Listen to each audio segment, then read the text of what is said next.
Tayo po'y manalangin.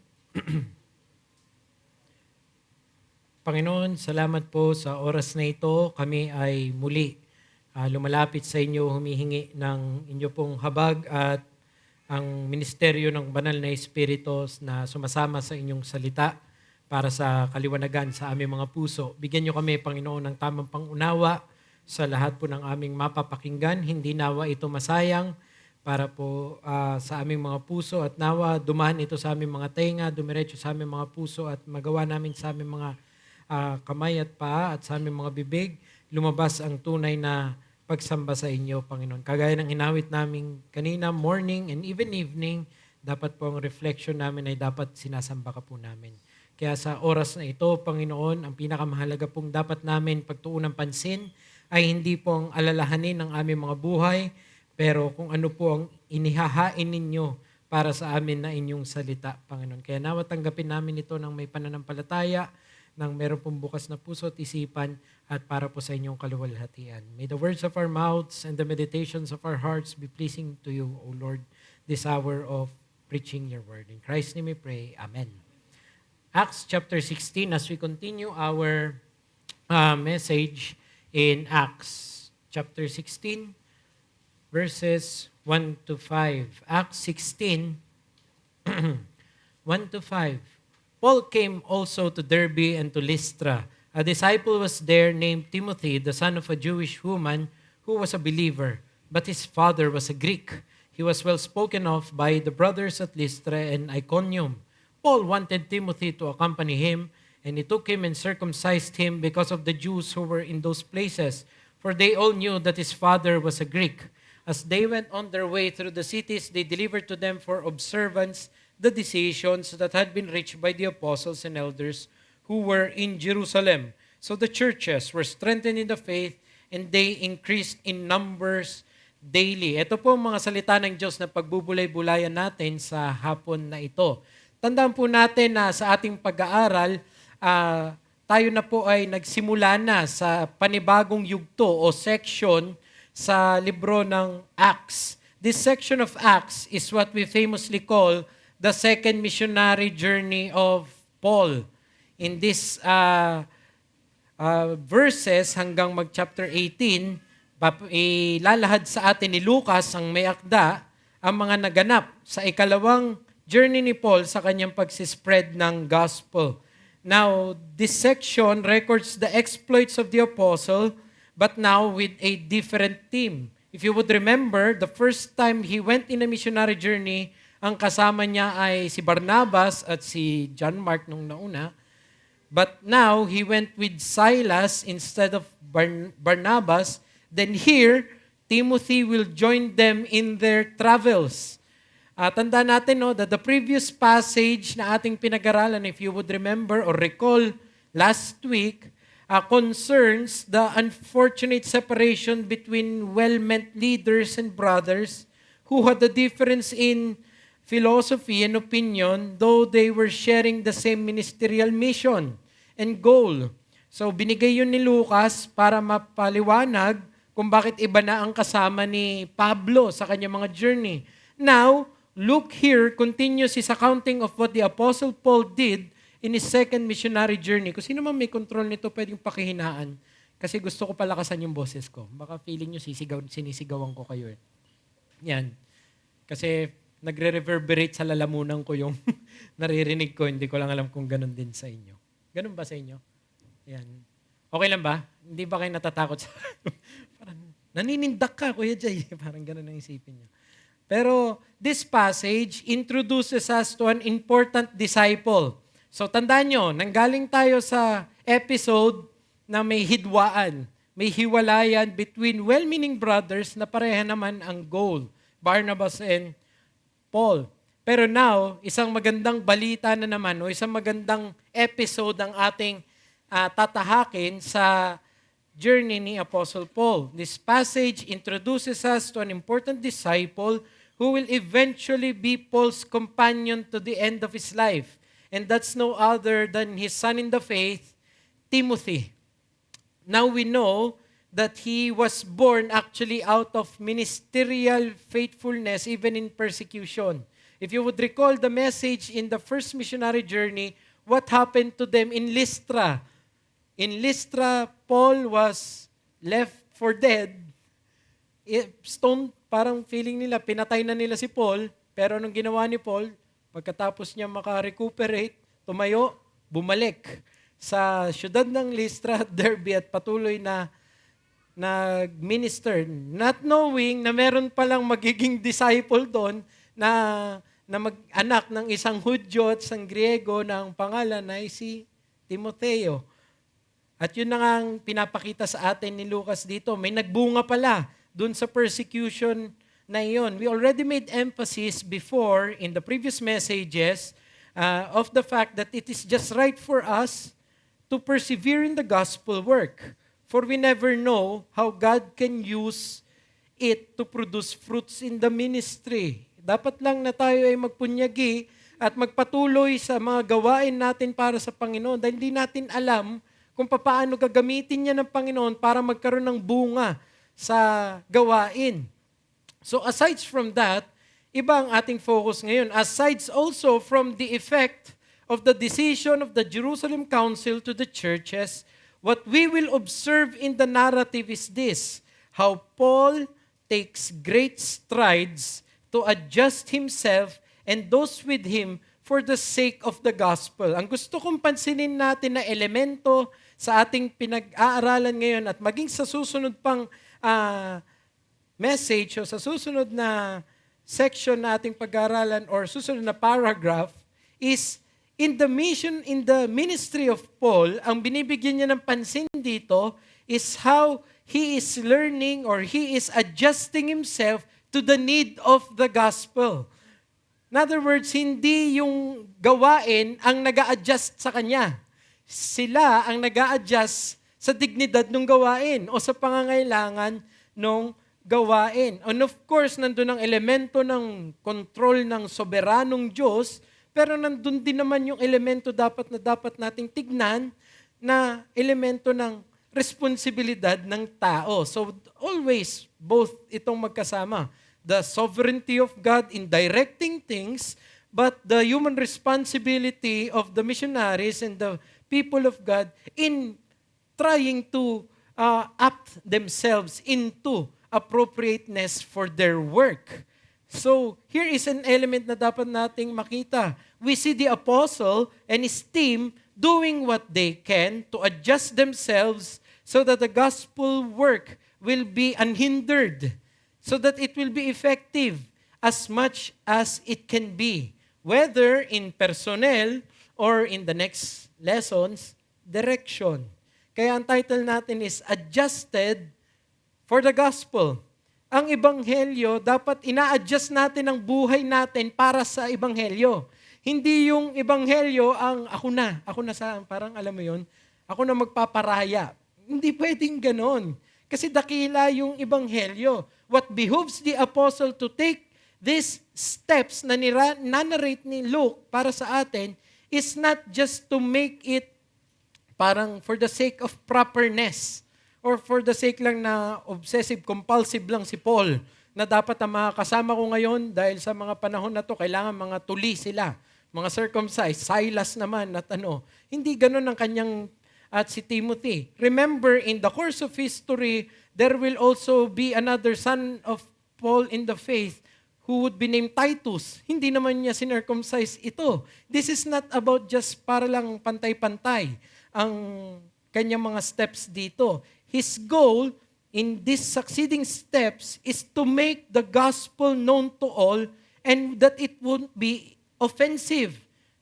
Ganun na lang kalaki ang tingin ni Paul sa gawain, kaya nangyari ito. Huwag niyong isipin na yung sa paglalahad na ito, it's a simple authorial narration. Ginusto lang ni Lucas isali para ma-introduce lang si Timothy. No, it comes from ay madugong episode ng hiwalayan at kung ano ba yung nangyari doon. And now here is a sweet episode of something that is, we should call sacrificing for the sake of the gospel. The goal is to make the gospel known to all. And ganoon na lang ang ginagawa ni Paul dito. Kaya nga, sinircumcise niya pa si Timothy para maisama niya. Is it wrong kapag hindi siya sinircumcise? No, pwedeng hindi. Pero para hindi na lang makatisod, ginawa pa ni Apostle Paul yon. Sumang-ayon naman si Timothy. Hindi po sa pilitan to na parang yung dati nating COVID vaccine. Hindi ka makakapagtrabaho kapag wala kang ganito. Ibig sabihin, both sila Paul at si Timothy, they agreed, sige, para sa Ebanghelyo, gawin natin ito. Ito yung kailangan natin maintindihan because gospel work is so great, it would do us good to strive for it to be well spoken of by others. And because it is so great, ng mission pala ng isang may hawak ng Ebanghelyo ay napakadakila, we should do everything we can not to cause unnecessary offense to it. Here is the lesson. Because gospel ministry is so important, it would do us well to engage in it with both personal maturity and cultural sensitivity. Itong dalawang bagay na ito ang ating babaybayin sa hapon na ito. Ganun na lang kadakila ang gawain ng Ebanghelyo na dapat natin itong igawad ng may personal na paglago at pagiging sensitibo sa iba. We see here in this passage and in the passage to come that the adjustments of Paul and the missionary team is geared towards these 2 points. He wants to make sure as much as he can that those with him are heading towards spiritual maturity. Ang mga maglilingkod sa ministeryo ng Ebanghelyo ay hindi pwede na nananatili lang silang ayaw lumago sa pananampalataya.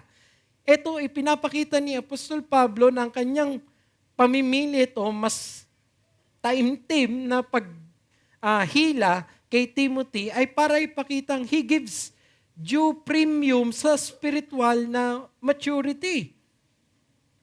You see, by the metrics of an orator, people will say Timothy does not pass it. He's very timid. Timothy is known to be a timid person. Timothy the timid nga siya. And he's very sickly. Kaya nga inutusan pa siya ni Paul, drink a little wine for your stomach. Yung wine na yun, hindi yun yung para maglasing siya, pero dahil yun ang gamot nila noon sa mga panahon na iyon. So, you see, in other metrics, it should not be Timothy na dapat gagamitin ni Paul o isasama ni Paul. Oh, we all know of Silas. Of course, may credentials na siya. Meritorious na si Silas. Prophet siya sa Jerusalem. Nagpipreach siya. But who is this Timothy? Baguhan. Ngayon lang ipinakita. Kamakailan lang nagkaroon ng missions field sa Lystra. Pero as you will know, nagkaroon siya ng reputasyon that he is a mature believer. Isang bata pero mature na believer. At ito ang isang kagamit-gamit sa ministeryo. You see, there are ministries that employs the capable, like the wealthy, the famous, or the influential. Oh, the Apostle Paul contrasts this. Paul employs the faithful. And he also wants to make sure that those with him don't contribute to unnecessary offense to the hearers. Brothers, let me clarify at the onset that the gospel already has offensive elements to it. Offensive na yung gospel. It demands lordship of Christ. Napaka-offensive na ito sa mga self-centered na mga taong katulad natin at nila. Huwag na nating dagdagan ang offense ng gospel. You don't need to add to the offense of the gospel by your unnecessary turnovers. Yun yung pinapakita dito ni Paul.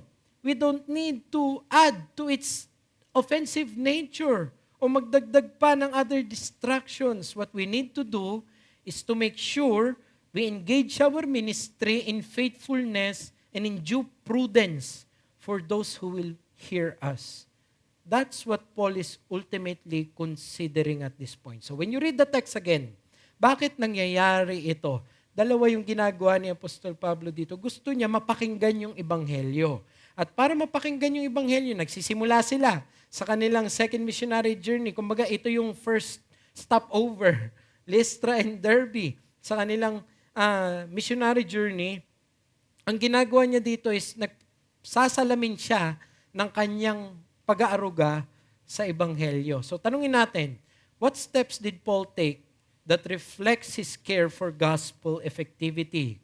Dalawa ito, entrusting the work to those with a testimony of maturity and engaging the work with appropriate cultural sensitivity. So bagaman maliit yung ating mga talata, gusto ko himayin natin ito sa ganitong paraan. Let's go to the first one, entrusting the work to those with a testimony of maturity. Paul now is seen intentionally in joining a man into the work after adamantly rejecting another. What was the last episode? Tinanggihan niyang isama ang isang disipulo na ng pangalan ay si John Mark. After that, anong unang ipinakita ni Luke na ginawa ni Paul? Hinahatak niya ang isang disipulo na nagngangalang Timothy. You see the positioning of the narrative. Contrast what Paul is doing here with the previous episode and it will be enlightening. Pansinin nyo, nung nakarang episode, ang sabi ng text, Paul thought best not to take. Tingin niya hindi maganda na isama pa ito. Dito, sa verse 3 ng ating talata, anong sabi? Paul, verse 3, wanted Timothy to accompany him and he took him and circumcised him. Paul's actions here was intentional. He wanted to accompany him, took him, circumcised him. What's the difference between the two? Yeah, one word, faithfulness. Timothy was proven to be faithful. Timothy has a testimony of faithfulness. By the way, the first description of Timothy, even in the Greek, is being a disciple. Sa ESV, medyo matamlay eh. Paul came also to Derbe and to Lystra. A disciple was there named Timothy. If you read the older versions, may supplanted na verse na mga words doon na nagbibigay emphasis doon sa Griego. Wala naman talaga yung supplanted na words na yon. Pero yun yung emphasis sa Greek. Pag binasa mo sa Greek, kumbaga, Paul came to Derbe and to Lystra, disciple there. Parang gano'n ang pagbasa mo. So mas maganda sa King James, sa Legacy Standard Version, sa Legacy Standard Bible, maganda. And behold, a disciple was there. Parang may pagtutuon pansin na meron palang alagad na nandoon. A disciple was there named Timothy. Yung disciple doon is Mathetes, a follower was there. At anong description sa kanya after being a disciple? Verse 2, he was well spoken of by the brothers at Lystra and Iconium. You can notice that I skipped the lineage. Sinabi doon, nanay niya ito, tatay niya ito. Pero verse 3, ang sabi, he was well spoken of. Alam niyo yung Greek ng well spoken of dyan, emartiereto. Alam niyo kung ano yun? Of good repute. Alam niyo kung saan ginamit yon? Sa Acts chapter 6, nung namimili sila ng mga deacons, men full of the Holy Ghost, men of good repute. Yun yung sinabi rin kay Timothy dito. Also, remember Cornelius, that he was a God-fearing man, a man of good reputation. So meron siyang patotoo na maganda. So ito'y in-apply kay Timothy. In other words, he was known by the church communities. Not community, He was known at Lystra and Iconium. Dalawang lugar pa. And just think of it as regional. Nakilala siya. To have a reputation of being a mature disciple. And what we see here is that this is the kind of disciple whom Paul constantly wants to partner with in the ministry. Those with maturity. So while we move on from the Barnabas and the grace of mercy ng giving of second chances, let's give premium din naman sa mga katulad ni Timothy na nagkakaroon ng patotoo na nagtatapat. Ito yung gusto ni Apostol Pablong isama, yung nagkakaroon ng katapatan. Kasi kagamit-gamit ito sa gawain ng Ebanghelyo. At yun yung prinsipyo. That's the principle. A maturing disciple is a sought-after quality useful for the expanse of the gospel. Ang isang alagad, di ko sinasabi na perpekto na, pero yung nagmamature, nagkakaroon ng growth, isa itong, kumbaga, if arsenal, nakakaiba. Kagamit-gamit siya, dami niyang impactful siya. Because the Lord knows how to gift faithful men. And the Lord knows how to use faithful men. Ang alagad na patuloy na lumalago ay isang hinahanap na katangian para sa Ebanghelyo. You see, growing in the faith, anong makikita natin dito? Will not remain personal. Timothy was just trying to be faithful. Wala kang mababasang ibang ginawa ni Timothy. Walang platform si Timothy before this. Tama? Wala kang nabasa dyan na may propaganda si Timothy, meron siyang social media page na binoost ng mga members. Walang ganun. He was just known. Why? Because he was faithful. And it's such a fragrant thing in the gospel to have members who will be known not for their success in the world, but for their perseverance in the faith. It's a wonderful thing. Growing in the faith will not remain personal. It will inevitably have its effect on the greater body. And by the way, maturity is not self-proclaimed. Hindi sinabi ng text na he was well known by himself at Lystra at Iconium. No, he was well known by the brothers. Iba ang nakakakilala sa kanya. Hindi niya itinataas ang kanyang sarili. Maraming mga so-called, reform na GGSS. Tama ba yung Diba? Galing na galing sa sarili. Gwapong-gwapo. Gandang-ganda. Nag-post, hindi man nag-second thought kung dapat ko bang i-post to. Very highfalutin, alam mo yun. Ang aim lang talaga is not to evangelize. Ang aim is to be impressive. That's useless in the gospel. What is useful in the gospel is faithfulness, a servant's heart, a teachable spirit, one that is willing and steadfast. Others must see it in you. I'm not here saying na sa ministry only the mature ang may lugar. I have just preached a message on the grace kay Barnabas. How he gave a second chance to the likes of us ni John Mark.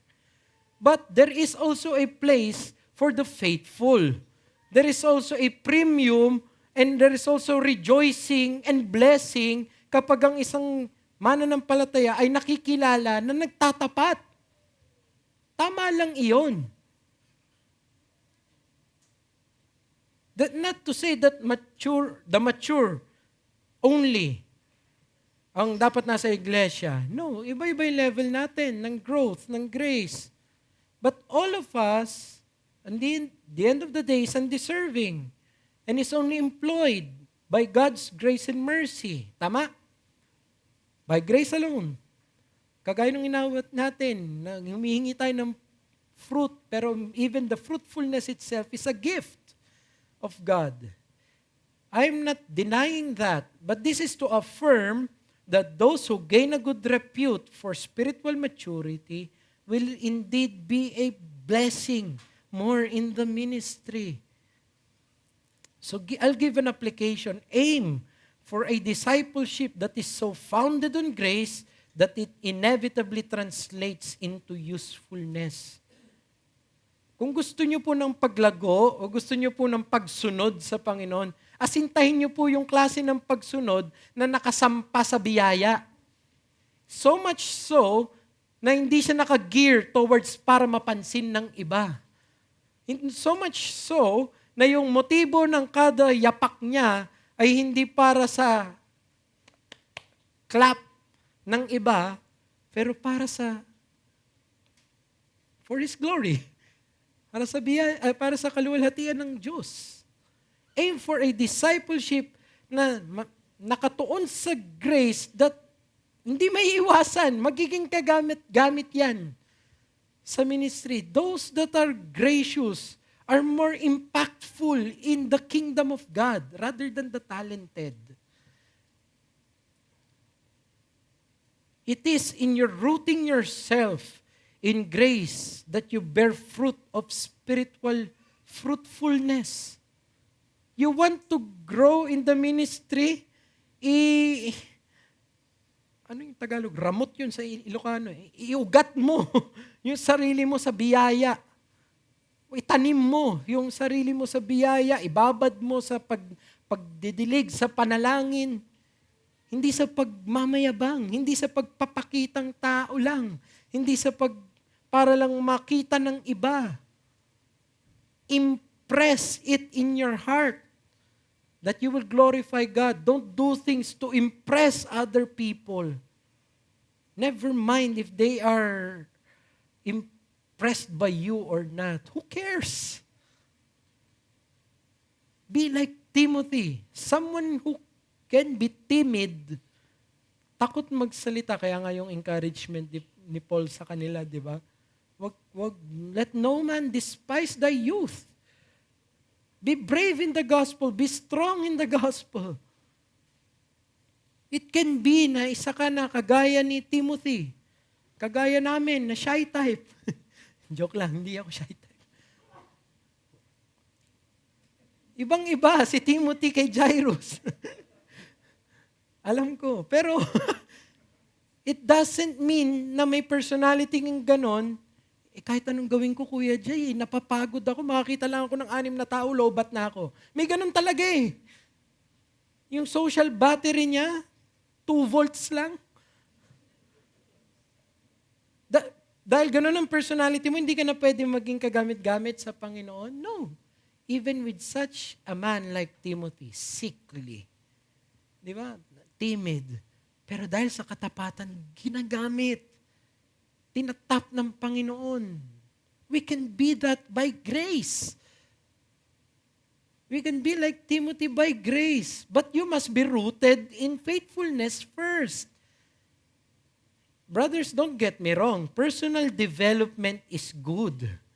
But if personal development is not founded in Christ, or it is not grounded in grace, it will not be apt for gospel work.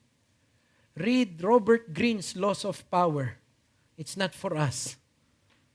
Very dangerous book. By the way, don't read it. It's how to take advantage of everybody you can, Ang Laws of Power, yun. In every interaction, I have the upper hand. Not for the Christians. For personal development, good. There is good in it, common grace. May matututunan ka doon, but I don't think that's our Bible. Iba pa rin ang development plan natin. So, you may want that. Sa mga career ninyo, you want to go to those seminars. That's good. Adapt those skills. Paramihin ninyo ang inyong mga kayang gawin. Pero dapat grounded in grace. Pero dapat hindi labas sa pagpapagamit ninyo kay Kristo. Baka gusto ninyo yung mga development na yan, gusto ninyo ng paglago, pero sa karnal na motibo. Para mas mapansin, para tumaas ang sahod, o kung ano man. Pero hindi para mas maging kagamit-gamit para kay Kristo. Brothers, let me say that personality doesn't hold final say in usefulness in the ministry. It's not exclusively for the naturally outgoing. It's not reserved for the naturally easy to talk to or what you call the extroverts. Nor is it reserved for the sagacious, contemplative introverts. Mga kulang na lang maging Buddha sa pakikipag-usap sa kanilang sarili. It doesn't matter where you are in that spectrum. Remember that Timothy was timid. Di ba sinabi ko na to? But he was still used mightily. Sa kabilang banda, meron din isang apostle na nagngangalang Peter. Kung gaano ka shy si Timothy, ganun ka mapangahas Si Peter, re-rebuke niya nga si Christ eh. Ganon siya kaano. But both need to be tempered by grace and both are still useful in the ministry. Both needed to mature in the faith. What matters most, this is important, brothers, is how you are in your sanctification and graciousness. So yun ang tanongin mo. Kamusta ba ako sa aking pagpapakabanal at sa aking pagiging mabiyaya? Sabi ni Joel Beakey, the fruitfulness of a minister's work is usually proportional to the sanctification of his heart towards God. Gusto mo malaman ng kaakma? Gusto mo mag-gauge ang yung pagbunga or your potentiality for fruitfulness? How is your heart towards God? Nakatuon ba yan sa Panginoon? So, with that being said, brethren, do not allow your personality to destroy your opportunity to be useful disciple in God's kingdom. Always be teachable. Always strive to just be there, to be available for the work. And more than anything, strive to be faithful in your daily endeavors. Ang tawag doon sa striving to just be true to your course daily, one word, is called steadfastness. A ship that doesn't turn in steadfastness.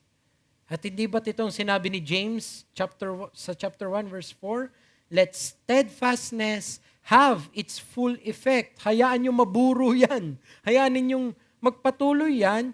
Why? That you may be perfect and complete. Yung perfect doon is maturity.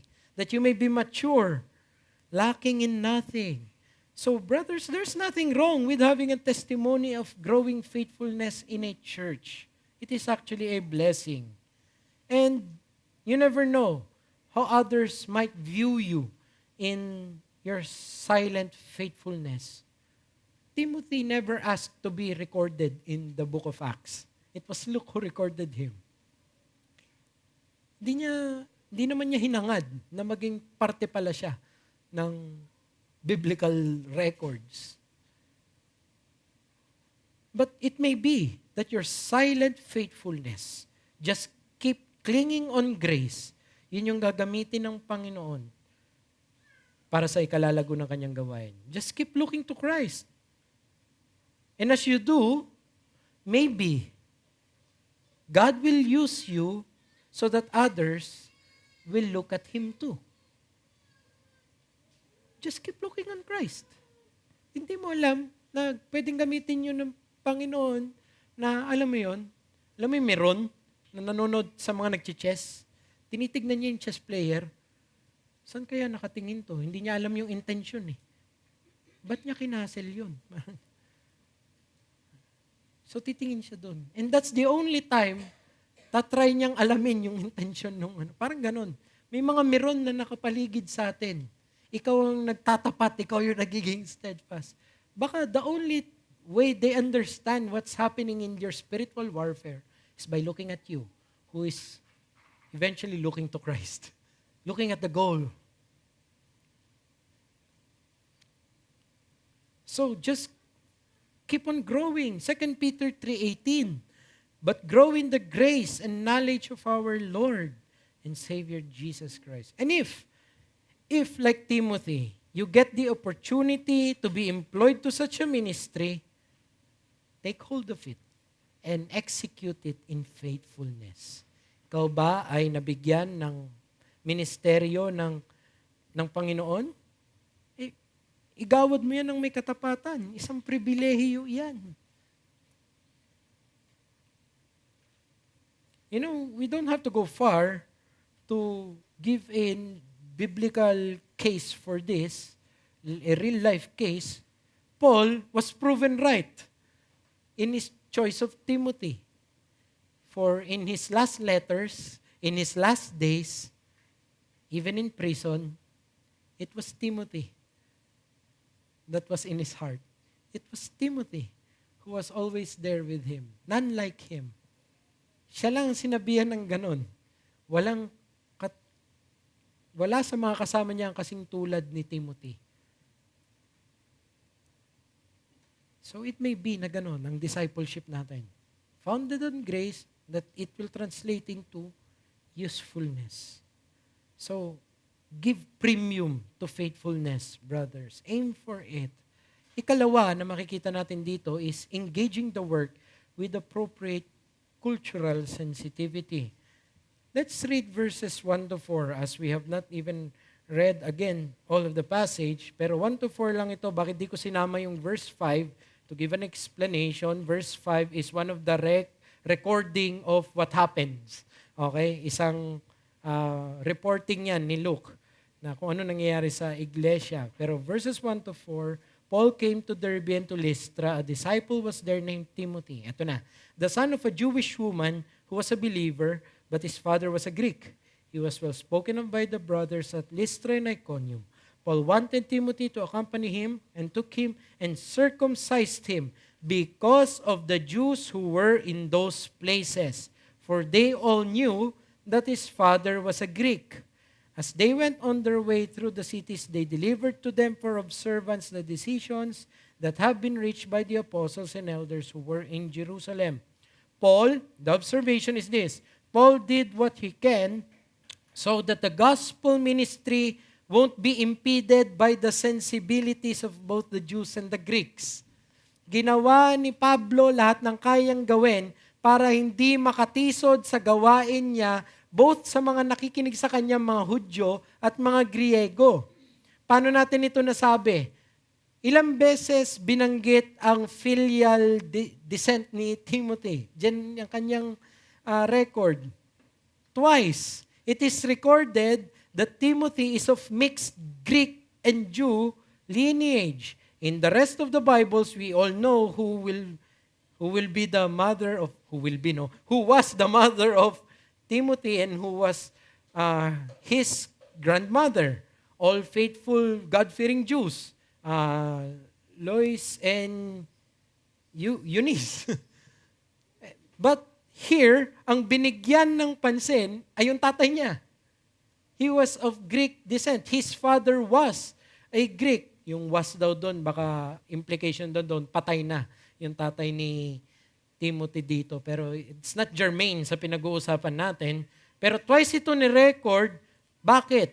To show that the gospel transcends any filial heritage or limitation. Eventually, this will be developed by Paul into a proposition that we'll know as there is neither Jew nor Greek. One in Christ. Ito yung pinapakita. Si Timothy, kagamit-gamit na, alagad na siya, hindi pa siya tinutuli. Kahit ganito man ang kanyang descent. Sa kanilang panahon, sa mga Jews, pag hindi ka pure blood, kumbaga, kung hindi ka full-blooded Ilocano, sabihin na lang natin, hindi ka pwede sa norte. Parang ganun dapat. Ganun, si Timothy ganun din. Hindi siya full-blood. Greek ang tatay, Hudyo ang nanay. Pero pinapakita dito ni Apostol Pablo na even one like Timothy, whom others think are not fit for the oracles of God, can be found faithful, can be useful. Timothy, by the way, though already an adult, was circumcised. Hindi po 8 days old si Timothy nung naging disciple siya. Wala pong Presbyterian noon. Noong mga panahon na yun, Timothy was an adult. Nung isipin ninyo, hypothetically, isipin niyo yung usapan na yun. Ako si Paul, may Timothy dito, kunwari lang, no? Isipin lang ninyo to, kung gaano ka uncomfortable to. Gusto kita isama sa mission field. Nananahimik si Timothy sa Lystra at sa Iconium. Tatapat. Sige po, willing po ako. Pero tutuliin muna kita. Sa sandali. Matanda ako na eh. The discomfort, the inconvenience. Gusto mo ako isama, kailangan ko pa magsakripisyo ng ganyan. Kasi marami mga Hudyo dito, katitisuran ka pa nila. Nakita mong pumalag si Timothy dito, hindi na. Parang si John Mark, balik na lang ako sa No, you see here them implied that they did it. At take note, this is after the giving, this is in the event of the giving of the Jerusalem Council, na wala dapat tayong idagdag sa ebanghelyo. Ito lang ang pinagbabawal natin. Huwag kayong sexually immoral, huwag kayong kakain ng food offered to idols, so on and so forth. But not about circumcision. Actually, ang mga ibang commentators natitisod dito. Alam mo, sinasabi nila, mali daw si Luke. Nagugulat ako sa commentation. Mali si Luke? Paano nangyari yun? Mali si Luke sa estimate niya daw dito kasi pag dinevelop na ni Paul yung treatise niya about circumcision and the law in Galatians, magtatalo na sila sa ginawa niya dito. So inconsistent si Paul sa kanyang ginawa. But that is not the case. If you will just study, if you will just let the text be itself, bakit ito ginawa? Ang linaw. He took him, he circumcised him because of the Jews who were in those places. Not as a qualification for salvation. Liwanagin natin. Tinuli si Timothy, hindi para requisite yon na may tunay ka ng alagad ng Panginoon. Sinabi muna, in the case of Timothy, he was a disciple and then nangyari yung kanyang circumcision. Bakit? Para hindi makakatisod sa mga Hudyo. Timothy was circumcised, in other words, not as a compromise, but so that he wouldn't be an offense to the hearers. Kasi ganito, in the stratagem of the apostle, where do they first go? Kapag nagpupunta sila sa isang lugar, in the synagogues, where the Jews are. Where the Jews are. At syempre, ang katulad ni Timothy, pwede naman actually ang hintil sa isang court doon. Okay, Titus was never circumcised but was allowed. Pero Timothy, alam nila na Hudyo ang dugo mo. Kaya bakit hindi ka sumunod sa pagiging Hudyo? Yun lang naman yung point ni Paul. Para hindi na magkaroon pa ng pagkaklaro, sakripisyo na lang tayo, Timothy. Ibigay mo na lang yung karapatan mong yan. Tuliin na lang kita. Para hindi na kada punta natin sa isang sinagoga, magkakaroon tayo ng pagpapaliwanag, Hudyo ang nanay, ganun na, ganyan na. Pero ayaw na niya eh. Parang alam mo yun, may ganun pa. It's like me preaching here, pero may tattoo ako ni Mike Tyson dito. Ano mangyayari sa inyo? Gusto niyo ng paliwanag, tama? Bakit yung preacher may ganun? Kamukha ni Sub-Zero. Parang, kaya kahit karapatan ko yon, okay lang naman, wala naman nagsabing bawal yon, hindi ko ipapalagay. Para hindi makadistract, nakukuha nyo yung point. Ganon din sa gawain. Ang pinapakita dito ni Lucas, yung mga alagad ng Panginoon na maggagawad ng ministeryo, dapat handa silang isakripisyo ang kanilang mga sariling comforts, ang kanilang mga liberties, para lang hindi maging katitisuran sa Ebanghelyo. And isn't it na ganun nga mangyayari sa New Testament? Ilan ang treatise ni Apostle Paul about that? About what we call a diaphora? About the things indifferent? But you see, it was not as a compromise. Now, tignan mo, bumigay rin si Paul sa mga Judaizers that demands, kailangan matuli mo na bago tunay maging ligtas. No. Para lang walang katitisuran. Actually, hinighlight nga ni Luke yung Greek descent. So even though a Greek, he was circumcised. Ang pagpapakita nun is actually kahit hindi na niya kailangan, ginawa pa niya. Kasi sa mata nga ng mga Hudyo, karapatan dapat ng Hudyo yon, kahit if you have a Jewish mother, you are supposed to be circumcised. Even though if you have a Samaritan father or a Gentile father. Pero ang ginagawa ni Paul dito, both customs were taken into account in considering the ministry of Timothy and the effect for the message. So in the one hand, if you will just remember the narrative, gusto nila maging malinaw sa Ebanghelyo. In the one hand, gospel message is a must. It must be clear. And in the other hand, there should be appropriate cultural sensitivity in the part of those who willed it. In other words, for Paul, I think it was Longnecker who said this, being a good Christian does not mean being a bad Jew. Being a good Christian does not mean being a bad Jew. It can coincide. You can be a good citizen and a good kingdom citizen. It goes through with us. Para maging mabuting Kristiyano, hindi kailangan maging bastos na Pinoy ka. To be a faithful Calvinist, you don't need to be a disrespectful one in social media. To be a faithful member of SABC, you don't need to, alam mo yun, maging salot ka sa lipunan mo. No. You can be good at both. A faithful na member sa SABC, sa isang iglesia, and a faithful na citizen ng community mo. Why? Because this is the principle. A message of gospel faithfulness and solidarity doesn't shun cultural sensibilities.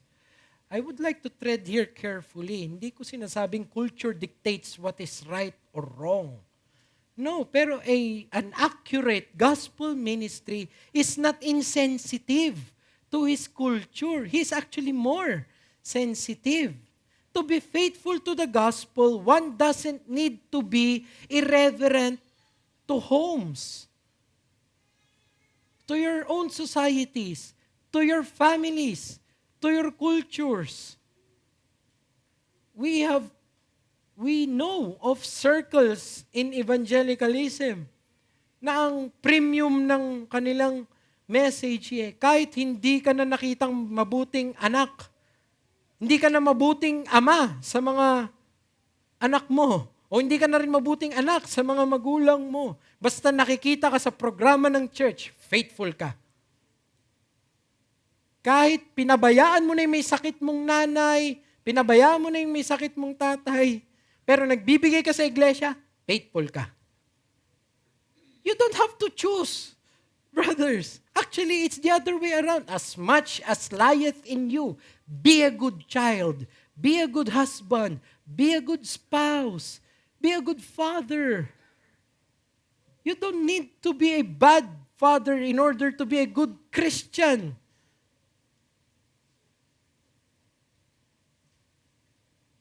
Again, not that the culture will dictate what is ultimately right and wrong for us, but that we would not carelessly be an offense to those we preach the gospel to, just because of our comforts and rights.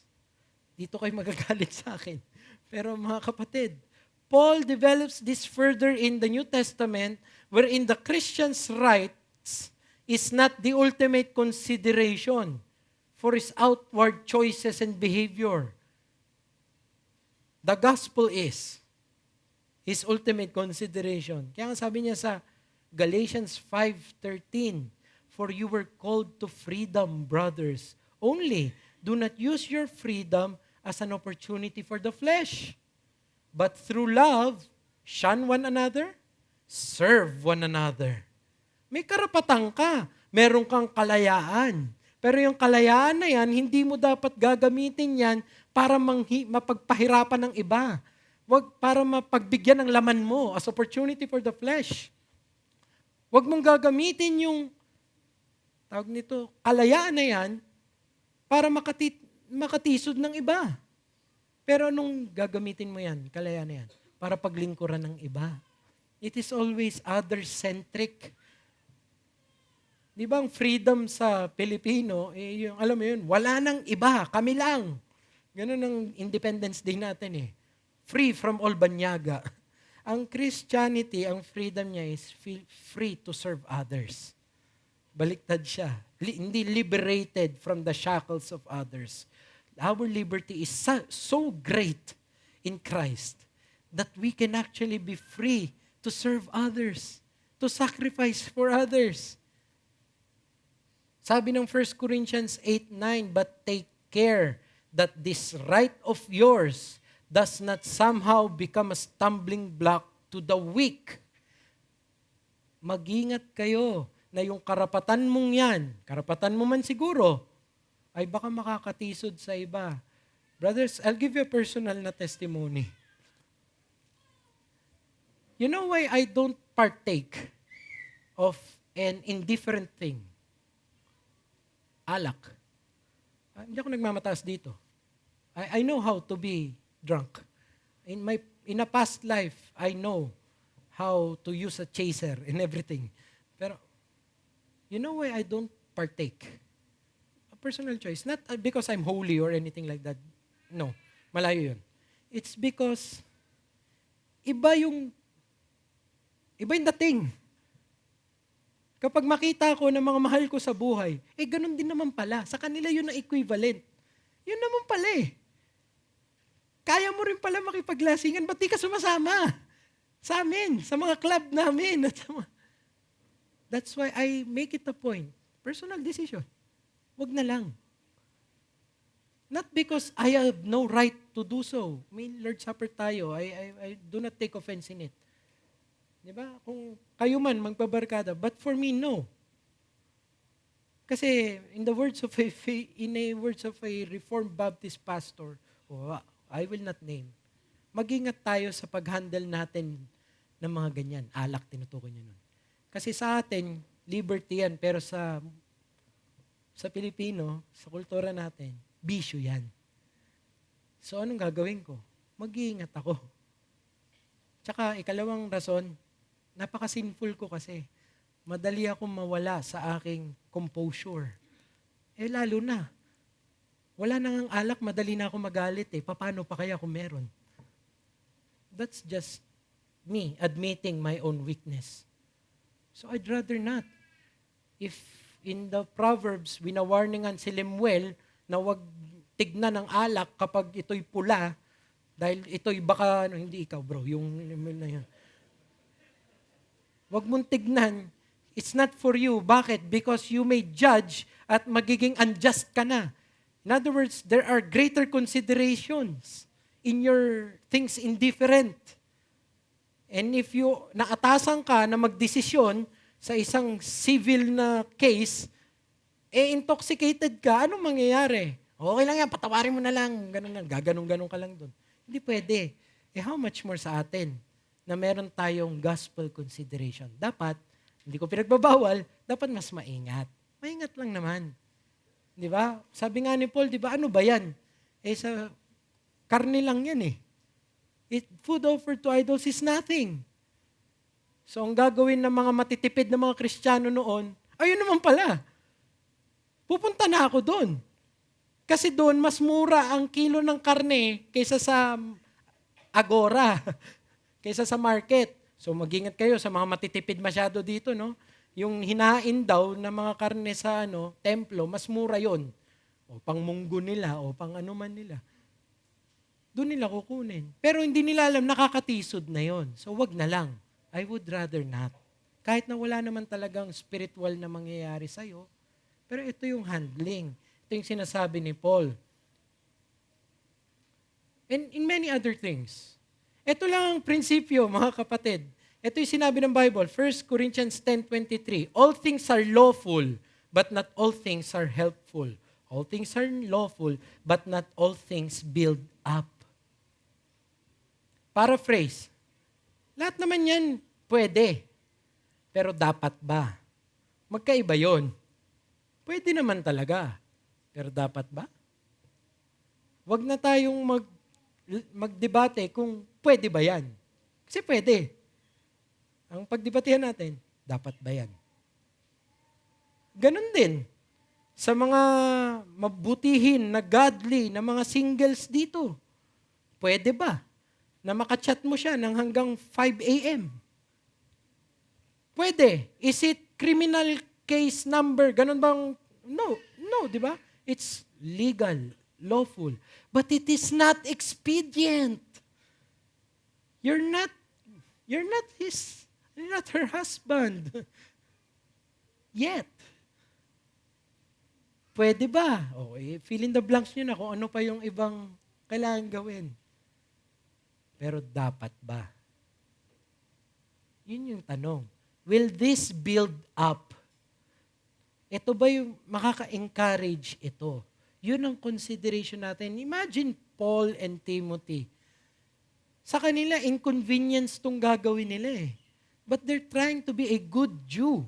so that hindi maging katitisuran sa ultimate na message nila. Gospel. Ebanghelyo ba talaga ang tinitignan natin? So we don't hold the gospel in a way that we become the most radical, the most toxic of men in society. No. We hold it with the ability to adapt to society in a way that we show in our lives what matters most, our message. What matters most in your life is your profession of faith, your message in the gospel. So application, if that is true, be ready to surrender your own comforts and rights for the sake of the gospel message. More than your conveniences, care more for your behavior's effect to the testimony of the gospel. Let me just give an illustration. Kunwari, nasa Facebook ka. Ito na naman, basta Facebook, kinakabahan na ako eh. Meron kang nakitang post. Nagpantig ang ano mo. Alam mo yun? Pinatulan mo. Dami ang haba, ang ganda. Ni-right-click pa niya, synonyms. Tinignan niya pa kung ano yung tamang words na dapat sabihin. Very up, very flowery, ganda. Durog yung kalaban. Sabihin na lang natin, pag enter mo ng ganun, 6,000 likes agad yung nakuha mo. So, tanong ko sa'yo, imbitahin mo yan ngayon sa church mo. Sasama yan sa'yo? Pakikinggan ka niya kung what matters most in life? Pakikinggan ka niya na you're a gospel herald? No. Because the way you exercise your right is not expedient. Maybe lawful, not expedient. More than your own tendencies, conveniences, isipin mo naman kung ano magiging epekto nito sa Ebanghelyo. Sabi ni Paul sa 1 Corinthians 9:22, to the weak, I became weak, that I might win the weak. I have become all things to all people, so that by all means, I might save some. For just the chance na makita nila yung Ebanghelyo, na maligtas sila. I do it all for the sake of the gospel, that I might share with its blessing. Yun ang makarios. Yun ang tunay na masaya. Yun ang tunay na pagpapala. Blessed endeavor. Yung binitawan niya yung kanyang sarili, ibinaba niya yung kanyang sarili para lang mawin niya yung isang tao. I'm not saying makikipag-compromise ka. Hold on to the truth. Jerusalem Council if you will. But hold your rights in a way na hindi ka magiging katitisuran. So be more ready to go to the level of your hearers for the gospel. And isn't it na hindi naman si Paul ang champion ito? Isn't it that this is what our champion did, Christ did in His humiliation? Siya yung bumaba. Naging katulad natin para tayo maligtas. Which we remember. We remember that humiliation every time we partake of our Lord's Supper. He became like us to save us. Not in compromise, but He leveled down to us. God came down. Sinuko ang kanyang mga prerogatives. So, make the acceptance of the gospel the ultimate consideration for your sacrifices and adjustments in life. Kahit sa relationships mo, sana, if they will take offense, I long for the day, hindi naman I long, pero I wish for the day na merong lalapit sa akin, Kuya Jai, may nanliligaw sa akin. Parang gano'n. Pero ayaw niya sa Reformed theology. Yun sana. Yun sana, yung marinig. Hindi gano'n eh. Kadalasan, Kuya Jai, niligaw. O, Kristiyano ba? Ano eh, magaling sa work. Ano mo yun? Kristiyano ba? Pogi talaga, Kuya Jay. Kung magiging katitisuran tayo, kung magkakaroon ng hiwalayan, it's because, no, the gospel. Ito na yung hindi ko kayang bitawan. Pero wag sa ibang bagay. If they take offense, may it be because you are faithful, not because you were disrespectful. Sa mga may asawa dito na hindi mananampalataya, I pray for you. Mahirap. Ang iba ang sinasamba mo, iba yung sinasamba ng iyong asawa. Pero sana hindi ka magiging katitisuran sa behavior mo sa kanila. Katitisuran ka sana sa pinanghahawakan mong Panginoon mo at Ebanghelyo. Doon na lang. Pero wag doon sa ibang bagay. In all humility, in all respect, in pag-aaruga, nandun pa rin dapat. Ganito dapat, we are ready to surrender our own comforts and rights. Kaya mag-ingat tayo. Kung dito si Apostle Paul at si Timothy, they even took great strides for others, dapat hindi tayo maging yung so-called, mag-ingat tayo sa so-called spirituality na nagtra-translate into disrespect to society. There is a group of Christians that have tendencies to address societal spirituality irreverently, thinking it's bravery, thinking it's courage. May alam akong patotoo sa isang Catholic nation, para mapakita niya ang pagkakaiba niya, kukunin niya yung mga rebulto, babasagin niya sa harapan ng mga tao. It's unnecessary turnover. It will not do it. Huwag sana tayo yung sumasama sa mga nagne-name call, sa mga LGBT community na gusto natin ma-reach. What will that do? Tatawagin mo sa kung ano-anong masasakit na salita. Masakit na nga nung sasabihin mo the gospel is offensive na nga Sasali ka pa. I'm not saying na compromise mo, that ano mo yung pronouns mo. I am of the opinion na no, you do not have the right over grammar. Pero wag ka naman sumali naman na ang tawag sa kanila mga animals, ganun na yung No. Turnover lang yun. Hyper-religiosity, beware of it, that provokes unnecessary offense to the gospel message. Alam nyo ba, may nagturo sa amin noon na dapat hindi ka nagmamano. Isipin niyo yun. Hindi ka dapat nagmamano dahil ang mano ay historically, it's subservience to another person. And there is no Lord but Christ. Yun ang prinsipyo. Inchik ako anong gagawin ko sa mga lolo at lola ko? Sa kanila, hindi naman sila nagpapaka-Diyos pag gumaganon sila Tapos para makukonsensya pa ako. At nakonsensya ako, nabagabag ako.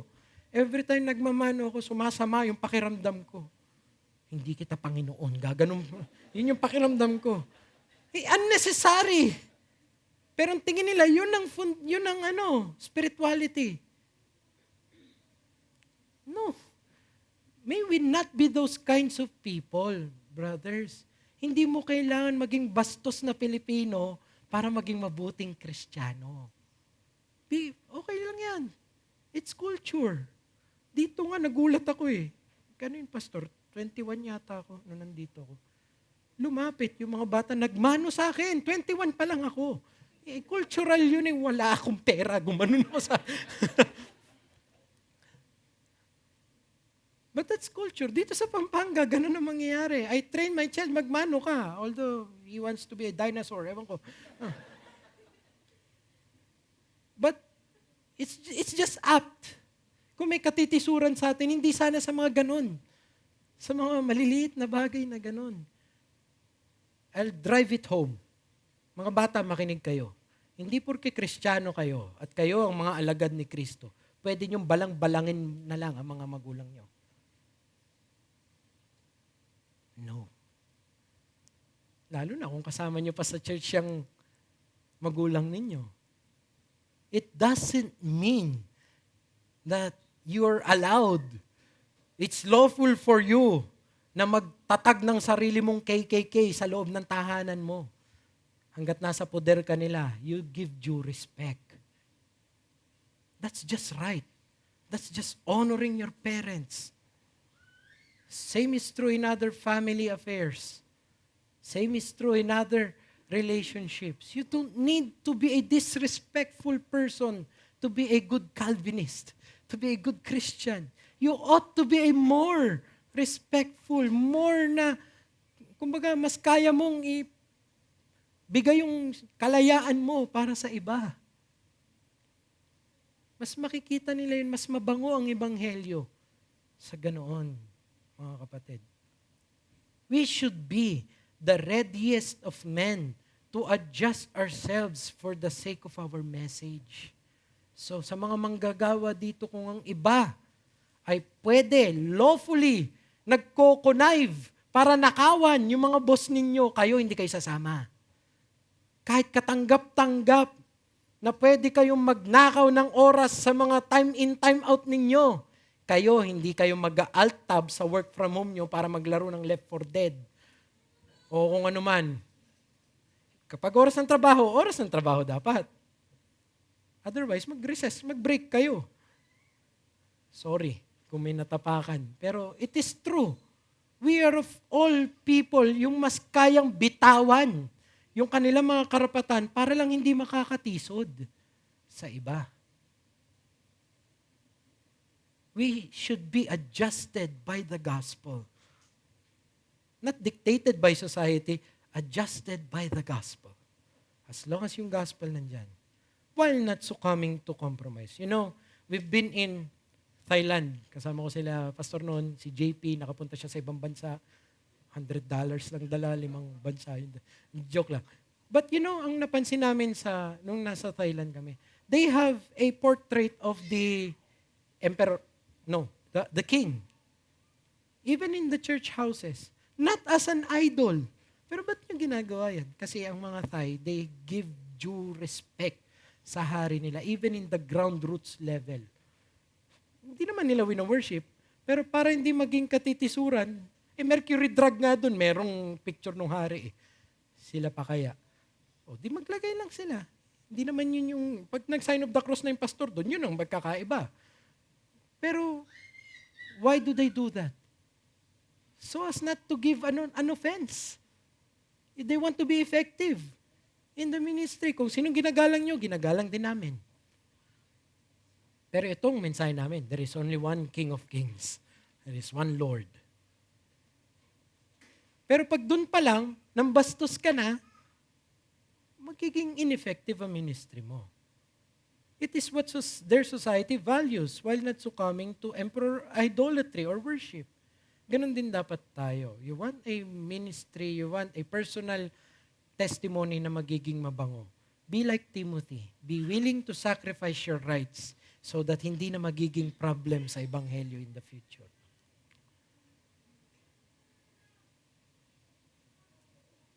If you want to be in that kingdom of grace, then we ought to be the people most oriented to being gracious.